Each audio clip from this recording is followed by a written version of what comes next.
Alors, chers amis, je fais maintenant cette vidéo parce que c'est très important. Ça fait un petit temps que je me dis que je vais devoir la faire.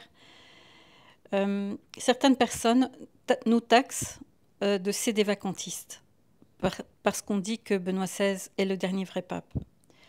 Alors, ça n'a rien à voir du tout avec le sédévacantisme.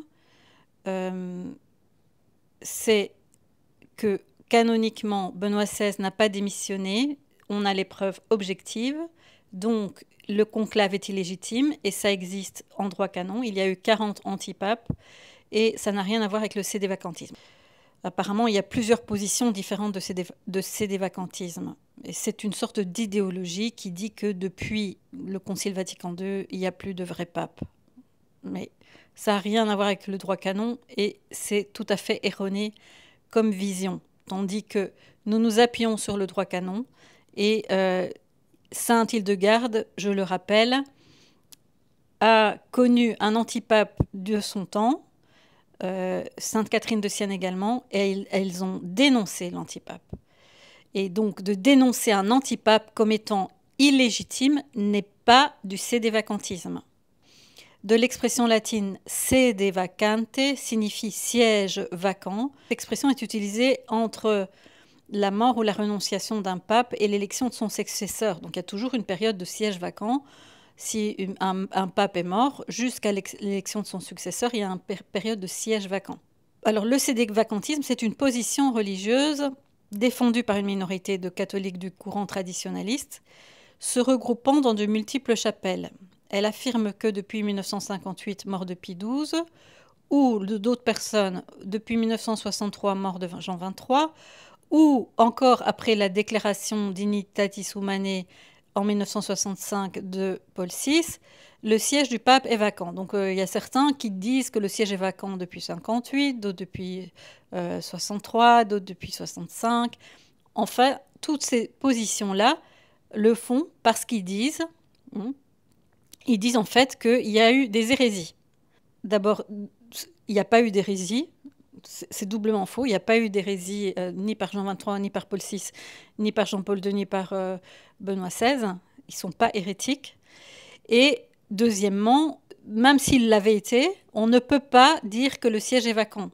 Parce que, je vais y revenir dessus, le pape Pie XII a fait un document qui dit que on peut, que même quand quelqu'un est excommunié ou hérétique, comme cardinal, il doit pouvoir participer au conclave et même pouvoir être élu pape. Je vous montrerai le document que le père Jean Vigmenou, d'ailleurs, m'a fait parvenir. Donc, le sédévacantisme dit ceci, c'est un syllogisme. En vertu de l'assistance du Saint-Esprit, un pape ne peut, dans l'exercice de sa charge, enseigner ou promulguer des erreurs contre la foi. C'est le dogme de l'infaillibilité pontificale. Et en effet, ce dogme existe et il est une lumière dans notre confusion. Un pape validement élu et canoniquement élu ne peut pas, en vertu de l'assistance du Saint-Esprit, promulguer des erreurs contre la foi. Cependant, ce dogme de l'infaillibilité pontificale, je vais vous lire aussi le texte que Jésus en donne dans Maria Valtorta, où il va expliquer comment il faut prendre ce dogme. Alors, selon ces personnes, les papes depuis Jean XXIII ou Paul VI auraient enseigné de multiples hérésies, ce qu'il faut. Et conclusion, ils ne seraient pas des papes légitimes. Ça, c'est le sédévacantisme. Donc, il s'appuie non pas sur le droit canon qui reconnaît comment légitime ou illégitime un pape, mais sur le fait qu'ils ont décidé que ces papes étaient hérétiques par eux-mêmes. Ça, c'est le sédévacantisme. Alors, ce que nous disons, le père Giorgio Maria Faré, le père Fernando Cornet, Andrea Cionci, Stefania Acosta, Sandro Pomiato, il y en a plein. Même Don Stefano Violi, un canoniste en 2013, à peine la déclaration de Benoît XVI faite, qui montre que cette déclaration n'est pas valable, selon le droit canon. Donc ce que nous disons simplement, c'est que le droit canon n'a pas été respecté. Nous ne disons pas que le siège est vacant à cause des hérésies de Bergoglio. Nous disons que le siège est vacant parce que Benoît XVI n'a pas démissionné validement et canoniquement. Et quand un pape n'a pas démissionné validement, on ne peut pas convoquer un conclave. Donc le conclave est illégitimement convoqué. Alors certains disent oui, mais Benoît XVI n'a pas souscrit à ça. En fait, Benoît XVI a fait un plan anti-usurpation et il nous a communiqué ce qu'il a fait de façon cachée en disant des phrases comme ceci. Je suis le premier pape à démissionner depuis 1000 ans. Et en réalité, le dernier pape à avoir vraiment abdiqué, c'est il y a 500 ans. Et il y a 1000 ans, qu'est-ce qu'il y a eu exactement? Benoît VIII, qui a été viré de son trône par quelqu'un d'autre, par un empereur. Et donc il avait perdu son ministérium, mais il avait conservé son monos. Donc Benoît XVI, en disant cela dans la dernière conversation, va donner les éléments qu'il faut pour qu'on comprenne ce qui s'est passé. Et va confirmer et expliquer pourquoi il a fait exprès de mettre des choses qui prouvent qu'il n'a pas démissionné. Il n'a pas renoncé à son mounous comme c'était nécessaire. Il a différé de 17 jours. Il a fait référence à un crime des cardinaux, commissum. Enfin, tous les éléments objectifs sont là pour dire que Benoît XVI n'a pas démissionné validement. Et quand il a parlé, il a dit « il n'y a qu'un seul pape sans jamais dire lequel ». Et Benoît XVI n'a pas reconnu François comme pape. Non, il n'a jamais dit cela. D'autre part, toutes les prophéties annoncent la venue d'un imposteur. Depuis François d'Assise, en passant par saint Hildegarde, en passant par saint Vincent Ferrier, dernière vidéo que j'ai mise en ligne il y a quelques jours, en passant par Anne-Catherine Emmerich, qu'il y a un imposteur qui prendrait le siège de Pierre en face du vrai pape. Il y aurait 2 papes en même temps, un vrai et un faux. En même temps, pas qui se suivent, l'un qui est mort et l'autre qui est vivant après. Non, 2 papes vivants, un vrai et un faux, qui coexistent. Cette situation unique, quand elle a existé dans l'Église, quand il y avait soi-disant 2 papes, il y avait toujours un des 2 qui était un antipape. Et ça a existé plus de 40 fois dans l'Église. C'est pas la première fois qu'il y a des antipapes. George et Mario Bergoglio est le 41e antipape. Il y en a déjà eu 40. Et chaque fois qu'il y a eu des antipapes dans l'histoire de l'Église, le Seigneur a envoyé des saints pour dénoncer les antipapes. Et sainte Hildegarde en était une. Et sainte Catherine de Sienne également. Et ce n'est pas un péché de schisme de dire la vérité qu'il y a là un antipape. Et c'est parce qu'il est antipape, parce qu'il n'est pas élu légitimement, qu'il n'a pas eu l'assistance de l'Esprit Saint, et donc qu'il est hérétique. Donc nous ne sommes pas comme les sédévacantistes qui disent « Ah, on a un pape hérétique, donc il n'est pas pape ». Non, c'est absolument pas cela. Nous disons « Il n'est pas pape, c'est pour cela qu'il est hérétique ». Et ce n'est pas nouveau qu'il y a des antipapes. Donc, voilà la grande différence entre le sédévacantisme et ce que nous affirmons. Alors, je vous conseille d'aller voir ce qu'est ce fameux dogme de l'infaillibilité pontificale qui a été donc décrété par... Mais je voudrais vous lire ce que Jésus dit dans Maria Valtorta à Pierre à ce sujet. Donc, le chapitre où Jésus dit cela à Pierre se trouve dans le tome 3 de Maria Valtorta au chapitre 40, mais dans la nouvelle édition au chapitre 180. Et c'est la discussion dans la cuisine de Pierre à Bethsaïde et l'explication de la parabole du semeur. C'est dans une discussion, il parle avec les apôtres, et Jésus lui dit à un moment donné, « Un jour viendra où tu retrouveras tout ce que je t'ai donné. Maintenant tu ne peux retenir, mais plus tard la lumière viendra sur toi, non pas pour un instant, mais pour un indissoluble mariage de l'Esprit éternel avec le tien, qui rendra infaillible ton enseignement en ce qui concerne le royaume de Dieu. Et comme ce sera pour toi, ce sera pour tes successeurs. » Et il met une condition, s'ils vivent de Dieu comme d'un unique pain. Donc Jésus met bien la condition, s'ils vivent de Dieu comme d'un unique pain. Et puis, je vous lis maintenant ce qu'est la note 11 explicative, parce que apparemment le père Migliorini va avoir une objection. Et Jésus va immédiatement expliquer ceci. Je vous le lis. S'ils vivent de Dieu comme unique pain, cette condition mise à l'infaillibilité pontificale doit avoir suscité une objection de la part du Père Migliorini. Maria Valtorta note, ayant soumis à Jésus l'objection du Père Migliorini sur l'infaillibilité papale, Jésus répond ceci. Je réponds à ta question comme ceci. Il est vrai que l'infaillibilité du pape dans le domaine spirituel est une vérité définie. Elle existe en chacun de mes vicaires, indépendamment de sa forme de vie et de son degré de vertu. Mais il est tout aussi vrai que vous ne pourrez trouver un dogme défini et proclamé par des papes qui soit de manière notoire ou non, privé de ma grâce. L'âme qui n'est pas en état de grâce ne peut être dans l'amitié de l'Esprit Saint. Celui qui penserait qu'une telle chose est possible aurait vraiment une pensée hérétique. Dieu est juste. De la façon dont il traite le pauvre, il traite le riche. De la façon dont il traite le laïc, il traite le souverain pontife. Malheureusement, il y a des zones d'ombre dans l'histoire de mon Église. Vouloir fermer les yeux pour ne pas voir ces taches sombres, c'est vivre dans l'obscurité sur la totalité de l'Église, même sur les très nombreuses et lumineuses, angéliquement, divinement lumineuses époques glorieuses de mon Église. Parce que nous devons être sincères aussi dans ces choses, comme moi, je l'étais pour mes apôtres, mes disciples et pour ceux qui m'ont suivi. Foule nombreuse qui n'étaient pas toutes composées de saints, pas toutes de tièdes, pas toutes de méchants. J'ai reconnu le mérite ou le démérite de chacun, et j'ai donné à chacun ce qu'il méritait, sans tenir compte de raisons affectives particulières. La vérité est la vérité en toute chose. C'est également vrai dans l'étude de l'histoire, et dans celle de l'histoire de mon Église. L'histoire, pour être histoire et non une fable, doit être impartiale. Les âges des ténèbres, d'ailleurs, sont ceux qui sont annoncés dans les allusions prophétiques de l'idole berger et de ce Shebna, préfet du temple. Ce personnage sera solennellement repris dans le message à Pie XII le 23 décembre 1948, donc un message que le Seigneur va donner à Maria Valtorta d'écrire pour le pape Pie XII, et je vais vous le lire. Et donc ici, Jésus parle de l'idole berger, le berger idole. Ce Shebna, préfet du temple, que ça pique et brûle, je l'avoue, mais il n'est pas permis de dire anathème à une vérité.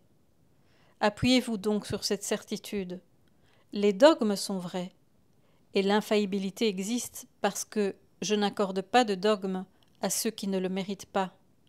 C'est ce qui était inclus dans la phrase qui a suscité l'objection.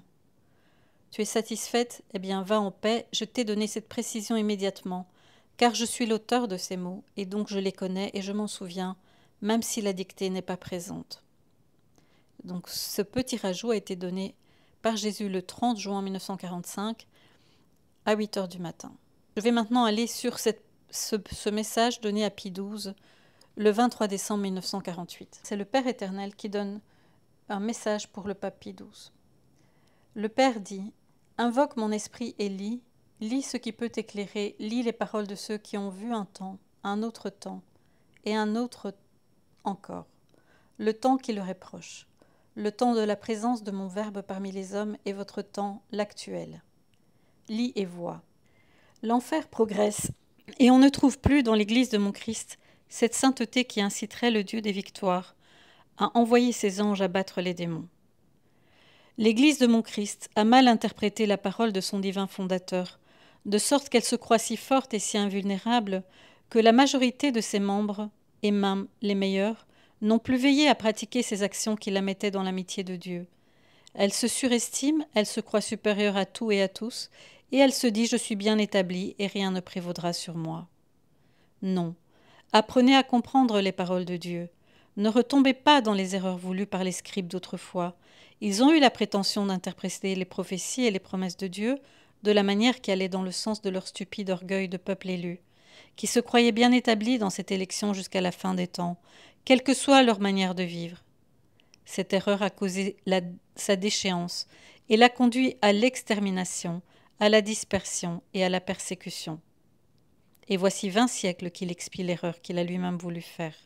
L'enfer ne prévaudra pas, à condition que l'Église soit sainte, comme son pontife éternel le lui impose. Regardez les siècles passés. Autant de décadence spirituelle, en particulier chez ses membres enseignants, correspondent des séparations de partis ou la mort de membres enseignés. L'enfer prévaut plus ou moins selon que l'Église perde sa sainteté, ce qui diminue le secours de Dieu. C'est toujours prévaloir, même si ce n'est pas détruire. Or, de toute sa vie séculaire, jamais l'Église n'a connu un tel moment d'affaiblissement, quand encore ce n'est pas de corruption, de triple corruption, et jamais un semblable assaut de l'enfer. Relis l'Apocalypse de Jean. Quelles sont les étoiles dont Satan réussit à précipiter le tiers du haut de leur ciel, du ciel de l'Église? De qui s'agit-il, sinon des personnes qui, pour m'avoir fidèlement rendu témoignage, sont tuées par la bête sortie de l'abîme, et de celles qui, élevées au rang de luminaires dans l'Église, sont devenues des lumières éteintes? Ou encore de ces pasteurs changés en idoles par leur surestimation d'eux-mêmes? De quoi s'agit-il, si ce n'est du sel devenu venin pour les petits, qui s'en rendent bien compte et s'éloignent avec dégoût, s'affaiblissent ou périssent? Trop de pasteurs sont des idoles, que Baruch les décrit dans son chapitre 6. Beaucoup trop d'étoiles de l'Église ont été renversées. Certaines, les premières, et ce sont les meilleures, le sont par la rage des antéchrists. Ce sont de glorieux martyrs dans mon royaume. Mais les flatteries de Satan en ont fait tomber encore un nombre encore plus grand dans le second groupe. Et la nouvelle Jérusalem devient Babylone, de sorte qu'elle aura le sort de Babylone. Ô esprit de mon Christ, esprit parfait du très parfait pasteur, vie véritable de son Église, comme il a été mis de côté et étouffé par la volonté des hommes, en qui la loi de la chair est plus forte que celle de l'esprit, vainement infusée par Dieu avec la plénitude de ses dons.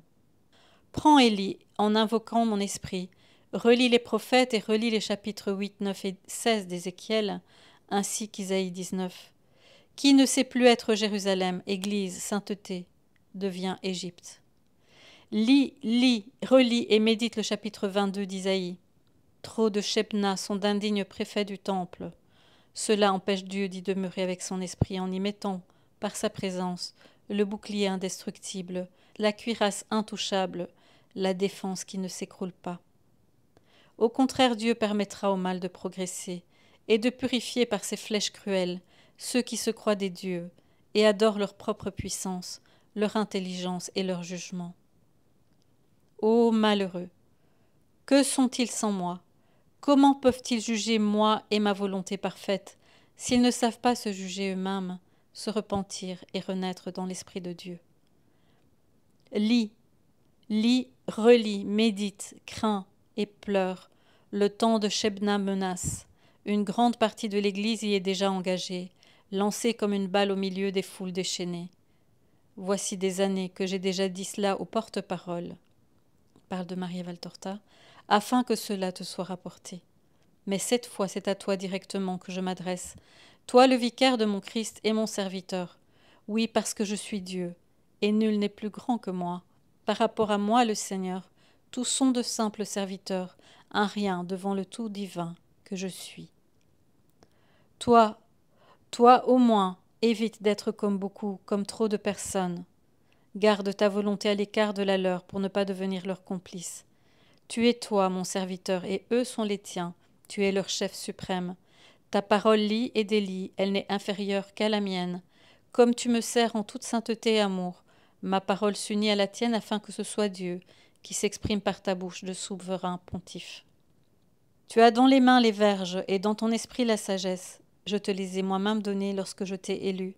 Sers-toi du pouvoir et de la connaissance comme cela te convient et ne déplaît pas à ton Seigneur, qui a voulu marquer ton pontificat par un don extraordinaire, une nouvelle annonce de l'Évangile qui vient confirmer l'ancienne, grâce à ton aide, ô Père de la chrétienté, et grâce à l'aide de toute la chrétienté vers laquelle le dragon maudit s'avance. Ne secoue pas toi aussi la tête, n'allègue pas, il n'y a aucune proportion entre le don et la menace, comme certains le prétendent et essayent de te le faire dire. Ne m'offense pas, moi qui ai engendré le Verbe, car je suis le Tout-Puissant et je peux tout si je le veux. Je suis Père et si l'un de mes enfants m'obéit, je viens à son secours, quelle que soit la mesure de la menace qui l'assaille. Ne prends pas en considération l'intermédiaire, Maria Valtorta, par lequel t'est fait le don de la parole, qui vient au secours de ceux qui croient, qui doutent ou même ne croient pas. Cet intermédiaire a obéi en servant la parole et en obéissant aux ordres reçus de Dieu. C'est pourquoi il s'adresse à toi, afin que tu agisses comme Dieu le veut. Mais si tu le repousses, ce n'est pas tellement lui que tu atteins. Ce n'est pas contre lui qui est innocent que tu pèches. C'est moi que tu atteins, et même nous, qui ne sommes qu'un seul Dieu, dans l'admirable Trinité. Donc tu pèches contre l'amour. Car l'amour, notre amour trine, a voulu confier à ton pontificat ceci, la parole de Dieu. Et si tu résistes à ma volonté d'amour, tu réitères le geste des princes et des grands prêtres, des sanédristes et des pharisiens, des sadducéens, des scribes, qui ne se pliaient pas à l'amour évangélisateur, qui l'ont persécuté et condamné, encore avant l'heure prescrite pour son martyre. Moi, je te le dis, relis Jean au chapitre 11, il y est écrit que lorsque le Sanhédrin décida de condamner Jésus, celui-ci se retira en Éphraïm. Lorsque l'humanité le repousse, Dieu s'éloigne. Mais c'est à partir de ce moment que fut scellé le sort du temple et de la ville, leur destruction et la persécution de ceux qui avaient persécuté la parole. À un acte de justice et d'amour répondent l'amour et la justice. Alors moi, le Seigneur, je te dis, toi et même vous tous, vous avez besoin de ma défense, encore plus que vos prédécesseurs 20 siècles plus tôt, et plus que les agneaux du troupeau, car les pasteurs seront d'abord frappés, puis le troupeau sera dispersé. Agis en sorte que Dieu te soit favorable, tu le peux. Tu es le Saint-Père, tu n'as pas d'excuse pour ne pas le faire. N'imite pas Pilate, sinon tu auras le même sort que lui. S'être lavé les mains ne l'a pas justifié. Il a manqué à la justice comme s'il avait condamné Jésus sans demander que d'autres s'en chargent, et même davantage. Mieux, étant donné qu'il en avait le pouvoir, il aurait dû savoir faire taire les langues pécheresses. Ne méconnais pas celui qui te parle dans l'œuvre. Tu serais jugé pour cela, et puisque tu le connais, serre-le en le faisant connaître. Tu seras glorifié pour cela. Ne méprise pas cet avertissement, même s'il te parvient par l'intermédiaire d'une créature. Certains de tes prédécesseurs ont écouté mes intermédiaires, et si l'Église est encore romaine, c'est parce qu'un pape a cédé à Catherine. Sois juste pour que le Seigneur soit ton allié contre l'Antéchrist qui avance. Et je vous mets dans la description de la vidéo un PDF qui montre que Pie XII a soutenu l'œuvre de Maria Valtorta, même si son entourage a essayé de brouiller les cartes. Il a dit qu'il avait donné des directives et qu'on ne l'avait pas écouté, donc vous voyez que ça remonte déjà du temps de Pie XII, qu'il y avait des gens autour de lui qui étaient des Judas. Il dit « C'est que je n'ai pas des aides, mais des Judas ». Et dès que ce pape est décédé, ces Judas ont mis à l'index l'œuvre de Maria Valtorta. Alors je vous lis maintenant l'article très important que le père Jean-Vieck Benou m'a envoyé. Il a également envoyé à Andrea Cianci, et c'est un document important qui a été fait. Donc c'est une constitution apostolique faite par Pie XII et qui est très importante. Ici, l'article est écrit déjà en 2001, donc vous voyez sa date. Alors, cet article est en anglais, mais je le traduis par Google Translate. Les changements spectaculaires qui ont modifié le visage de l'Église au cours des dernières décennies ont angoissé de nombreux catholiques traditionnalistes. Certains groupes et individus appelés sédévacantistes prétendent que le siège de Pierre est vacant, dont un ou plusieurs pontificats depuis la mort du pape Pie XII en 1958.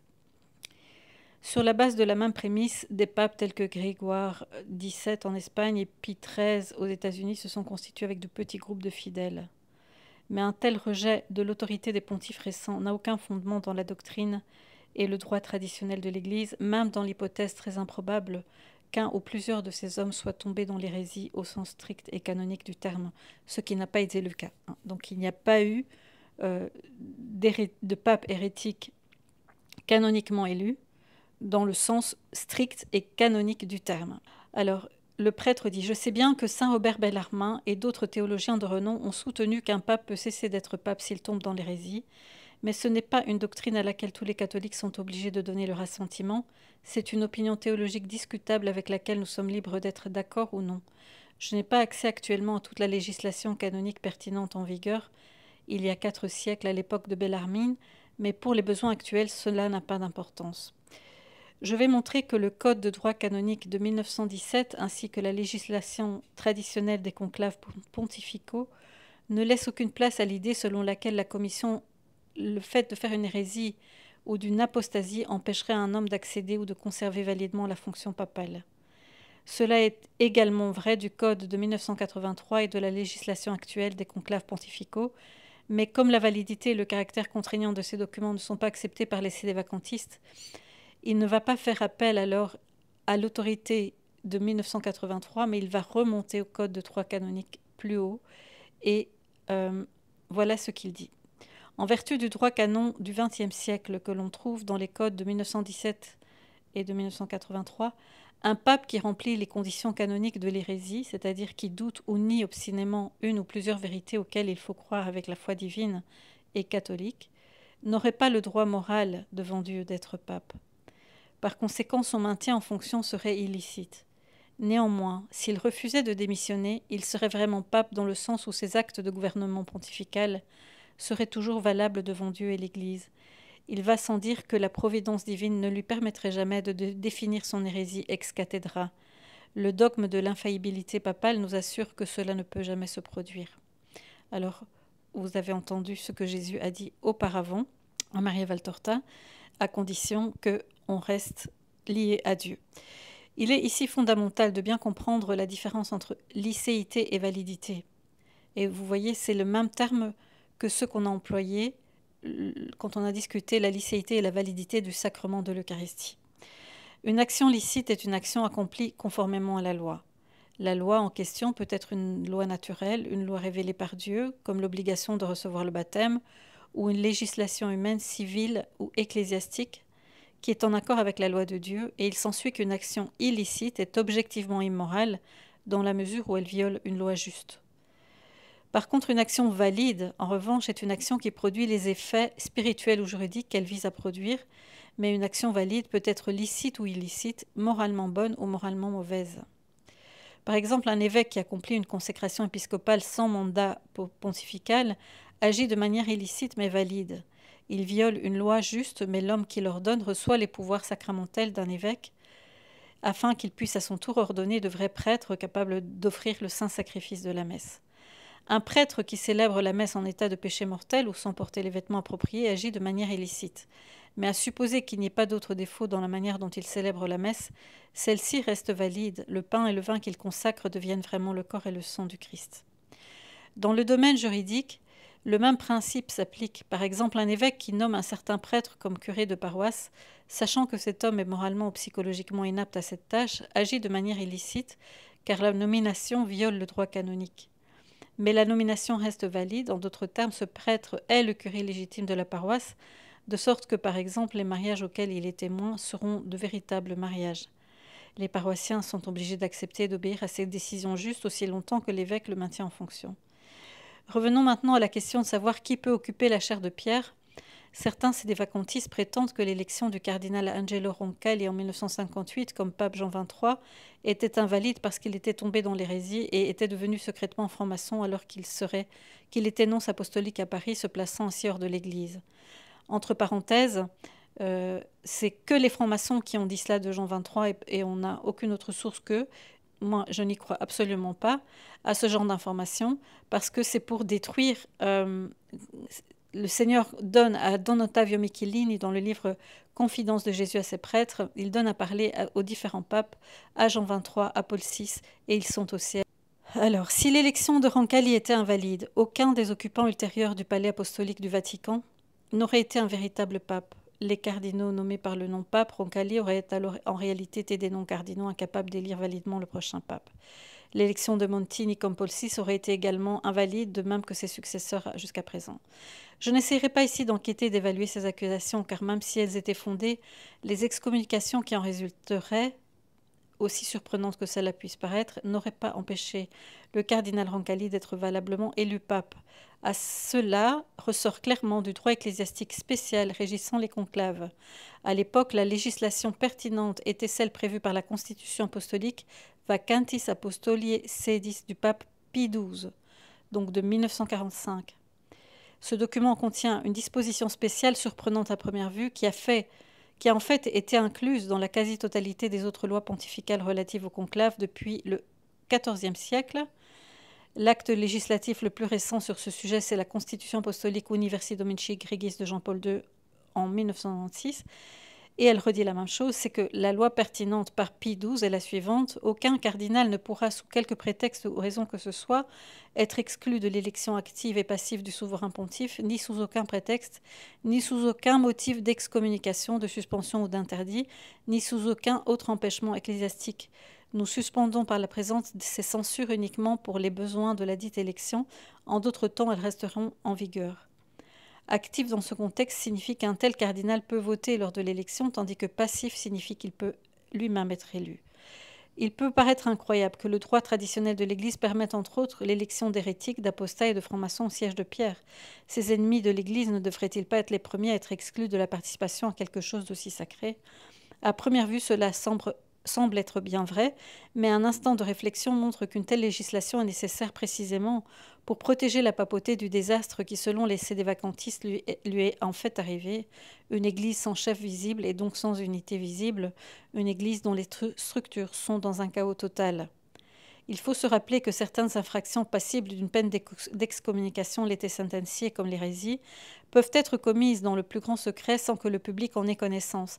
Ainsi, si la loi de l'Église exigeait qu'un cardinal soit libre de toute censure ecclésiastique pour être éligible à la papauté, les électeurs en général n'auraient aucune garantie qu'un candidat donné ne soit pas en fait inéligible en raison d'un crime secret pour lequel il aurait encouru l'excommunication. Les électeurs pourraient sans le vouloir procéder à une élection invalide, auquel cas le pape qu'ils auraient élu ne serait pas un véritable pape. Et l'invalidité de ces actes serait alors une sorte de cancer spirituel détruisant silencieusement de l'intérieur les structures vitales de l'Église. Les évêques nommés par lui n'auraient aucun droit véritable de gouverner leurs diocèses respectifs. Aucune loi qui leur ait été votée ne serait contraignante pour l'Église, et en particulier les cardinaux nommés par lui ne seraient pas des électeurs valides d'un futur pape. Comment alors, si tant est qu'il y en ait, un véritable pape pourrait-il être établi qui serait compétent pour décider ? Lorsque le fait de cette excommunication secrète serait finalement révélé, le chaos qui en résulterait serait inimaginable, et personne ne saurait avec certitude si quelqu'un détenait encore une autorité réelle dans l'Église, et un schisme, peut-être une série de schismes, semblerait inévitable. La loi de l'Église prévoit donc et évite la possibilité de cette situation catastrophique en permettant que même un hérétique secret ou un apostat, s'il était élu pape, puisse monter sur la chaire de Pierre avec tous les droits juridiques sur l'Église universelle, même si au niveau intérieur mystique de la grâce, il pourrait être séparé du corps mystique du Christ. Or, si un hérétique, un apostat ou un franc-maçon peut être validement élu pape, alors il peut évidemment continuer à exercer ses fonctions jusqu'à sa mort. Les cardinaux qu'il nomme seront des cardinaux, et les évêques qu'il nomme auront une véritable juridiction.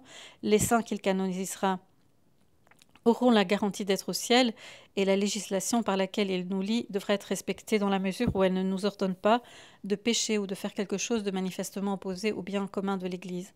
Ainsi, la continuité de l'Église universelle sera préservée jusqu'à ce que dans la providence de Dieu un pontife plus digne soit élu. Qu'en est-il du cas d'un pontife hypothétique qui serait orthodoxe au moment de son élection mais tomberait dans l'hérésie au cours de son pontificat? Perdrait-il pour autant le pontificat? Il semblerait contradictoire à la lumière de la loi du conclave que nous venons de rappeler que la réponse soit oui. Pourquoi un pape qui a trahi secrètement le Christ dès le début de son pontificat aurait-il un quelconque avantage sur l'homme qui a au moins commencé son pontificat avec la foi de Pierre? En tout état de cause, le droit canon précise clairement qu'un tel pape ne perdra pas son pouvoir de gouverner l'Église de manière valide, même en exprimant publiquement une doctrine hérétique. Dans le Code de 1917, nous constatons que les apostats et les hérétiques encourent l'excommunication lete sententiae, c'est-à-dire ipso facto, mais nous devons considérer d'autres canons afin de voir comment l'excommunication se rapporte à la perte de la fonction ecclésiastique. Le canon 2263 stipule qu'une personne excommuniée, comme on pourrait s'y attendre, est interdite d'exercer les fonctions ou des devoirs ecclésiastiques, et le premier d'entre eux étant bien sûr la papauté. Cependant, le canon suivant affirme ce qui suit. Un acte de juridiction accompli par une personne excommuniée, que ce soit au fort interne ou au fort externe, est illicite. Si une sentence condamnatoire ou déclaratoire a été prononcée, elle est également invalide sans préjudice du canon de 1261, autrement elle est valide. L'autre canon cité fait une exception à cette invalidité lorsqu'il s'agit d'un prêtre officiellement excommunié, donnant l'absolution à une personne en danger de mort. Ces 4 derniers mots, autrement c'est valable, sont hautement significatifs. Admettons que ce pape, dont personne ne conteste la validité de l'élection, ait refusé d'admettre qu'il était tombé dans l'hérésie. Comme aucune autre personne ou autorité terrestre, pas même tous les évêques réunis en concile œcuménique, ne serait compétente pour prononcer une sentence de condamnation contre ce pape ou pour déclarer qu'il encourt l'excommunication, il résulte du droit de l'Église que s'il refuse de démissionner, tous ses actes de juridiction resteraient valables, même s'ils seraient illicites. Ainsi, même si ce pape offenserait gravement Dieu en exerçant sa fonction alors qu'il est sous le coup d'une excommunication non déclarée, tous ces actes officiels seraient juridiquement valables et contraignants pour les membres de l'Église. Il existe un autre canon du Code de 1917 qui pourrait à première vue sembler fournir une base juridique à la thèse des sédévacantistes, selon laquelle un pape pourrait perdre sa charge en tombant dans l'hérésie après son élection à la chaire de Pierre. Le canon 188, paragraphe 4, stipule que parmi les actions qui font automatiquement faire perdre la charge à tout clerc, même sans aucune déclaration de la part d'un supérieur, figure celle de défection publique de la foi catholique. Cependant, la défection publique de la foi signifie clairement quelque chose de plus drastique que de faire des déclarations hérétiques ou prétendument hérétiques au cours de discours ou de documents publics. Cette cause particulière de perte d'une charge ecclésiastique se trouve dans la section du Code qui traite de la démission d'une telle charge et fait partie d'un canon qui énumère 8 sortes d'actions que la loi traite comme des démissions tacites. En d'autres termes, ce sont des types d'actions qui peuvent être considérées comme une preuve sûre que le clerc en question ne veut même pas continuer à exercer la charge qu'il occupait jusqu'à ce moment-là, même s'il n'a peut-être jamais pris la peine de mettre sa démission ou son abdication par écrit. D'autres exemples du canon 188 montrent clairement le genre de choses qui sont à envisager. Le paragraphe 3 a à l'esprit un prêtre qui accepte une promotion à une autre fonction ecclésiastique incompatible avec la précédente. Par exemple, un nouvel évêque diocésain dont la consécration pourrait être considérée comme une renonciation tacite à sa précédente fonction de curé d'une certaine paroisse. Le paragraphe 5 mentionne les clercs qui se marient, que ce soit canoniquement avec une dispense ou simplement civilement. Le paragraphe 6 mentionne les clercs qui, contrairement au droit canon, s'engagent spontanément dans les forces armées laïques. Dans un tel contexte, le canon 188, en parlant de défection publique de la foi catholique, ne peut donc signifier que le type de défection qui est évident et indiscutable aux yeux du monde entier, même pour les catholiques et les non-catholiques doctrinalement analphabètes. Et dans ce type de défection, le clerc en question cesse même de professer la foi catholique et n'a manifestement pas le moindre désir de continuer à exercer son office clérical antérieur. Le Code vise par exemple un prêtre qui adhère ouvertement à une secte protestante ou à une loge maçonnique ou qui se déclare athée et adhère au Parti communiste. Dans des cas aussi tristes, il est fréquent que le prêtre en question plie bagage et s'en aille sans jamais prendre la peine de remettre une lettre officielle de démission à son évêque. Il est tout à fait évident qu'aucun des papes postconciliaires n'a jamais agi d'une manière qui soit même de loin comparable à ce genre de défection publique de la foi. Les sédévacantistes doivent admettre que ces occupants du palais apostolique reconnus par le monde comme papes ont tous au moins publiquement professé être catholiques tout au long de leur pontificat respectif et ont montré tous les signes publics de leur intention de continuer à exercer la fonction papale jusqu'au jour de leur mort. Pour résumer donc, le droit traditionnel et permanent de l'Église, exprimé à maintes reprises dans les constitutions pontificales depuis le Moyen-Âge, permet à un cardinal hérétique ou apostat de participer pleinement à un conclave pontifical et d'être élu pape. S'il pouvait accéder validement à la papauté en tant qu'hérétique ou apostat, il pourrait certainement la conserver validement et même s'il demeurait dans cet état spirituel malheureux. Un pape qui aurait commencé son pontificat en tant que catholique orthodoxe et serait devenu hérétique ou apostat au cours de son pontificat serait légalement excommunié. Cependant, même si son hérésie ou son apostasie devenait publiquement discernable, l'absence de toute autorité compétente sur terre qui pourrait légalement prononcer son excommunication signifierait que s'il refusait de démissionner et continuait à insister pour accomplir des actes d'autorité papale, ces actes, bien qu'exercés de manière illicite, seraient toujours valides. En d'autres termes, il serait toujours juridiquement le vrai pape que nous devrions reconnaître et obéir en toutes choses sauf le péché, même si au niveau intérieur où opère la grâce, il pourrait bien être totalement séparé du corps mystique du Christ. Ainsi, lorsque la fumée blanche s'élève au Vatican, signifiant que le collège des cardinaux a élu un nouveau pape, nous sommes assurés que l'autorité de ce pape est valide. Ainsi, Dieu préserve son Église de la possibilité d'être précipitée dans le chaos en étant laissée sans autorité dirigeante terrestre.